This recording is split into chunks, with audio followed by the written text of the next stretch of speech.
when it came time to choose a title for the book, The Snowball was the only title that was right, because it came from one of Warren's favorite sayings, which epitomizes him and his life and the way he's lived it, and that is that life is like a snowball, and all you need is wet snow and a really long hill. And that's not just talking about money. It's talking about relationships. It's talking about how you plan your life. It's talking about how you spend your time, your learning and knowledge, which is cumulative, and it can roll along faster and faster as you do it mindfully.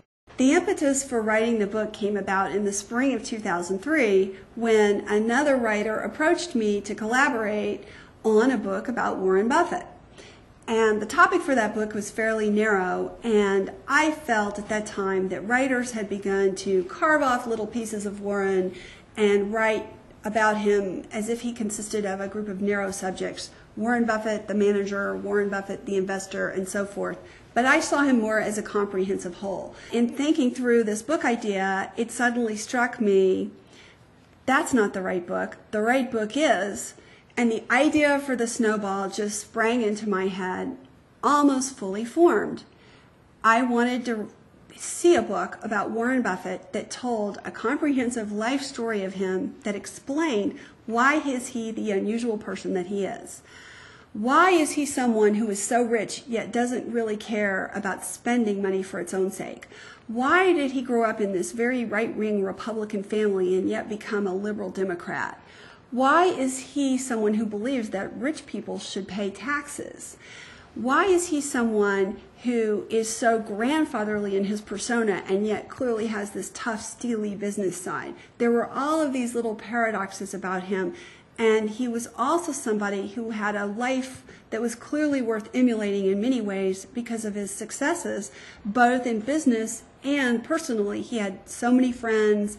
You know, he had obviously created a very successful life for himself. I wanted to see the book that explained all that. So I suggested this book to him, and he asked me who should write it. And I said, you should. And he reminded me what he had told me several times before, that he was never going to write a book. He asked me again, who should write this book? And I told him that I realized that nobody but me would ever write this, because no one but me would ever have this very comprehensive idea, most likely. And he said immediately, if you write it, I'll cooperate with you. That changed everything. That meant he would do unlimited interviews with me. He would make his friends and family available to me. I would be able to rummage through his file room to my heart's content. And at the time, he was 73 years old, so there was no time like the present. In the end, I decided this book should be written, and I decided to do it. The length of the book is largely a function of the fact that it's narrative. I've taken my 300 or so hours of interviews that we did formally, and I've put pieces of that into the book to give the reader an intimate experience of being with him, so you feel that you've sat down and had a nice, long, leisurely dinner with Warren Buffett. Warren's sister Doris Buffett, who is someone that I did interview extensively for the book, at one point took me to see David Mccullough, the Pulitzer Prize-winning biographer. He is a friend of hers and lives close to her in Maine at her summer home. And he gave me some advice that in the end proved incredibly influential in my thought process. He said, you have the right to be a perfectionist. Don't let anyone take that away from you.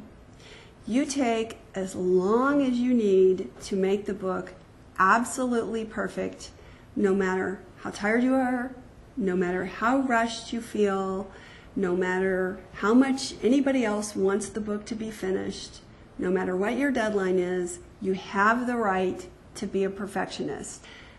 And after talking to him, I realized that it's right to be a perfectionist. I was only going to do this once, and my name was going on it, and it was about an important, worthy subject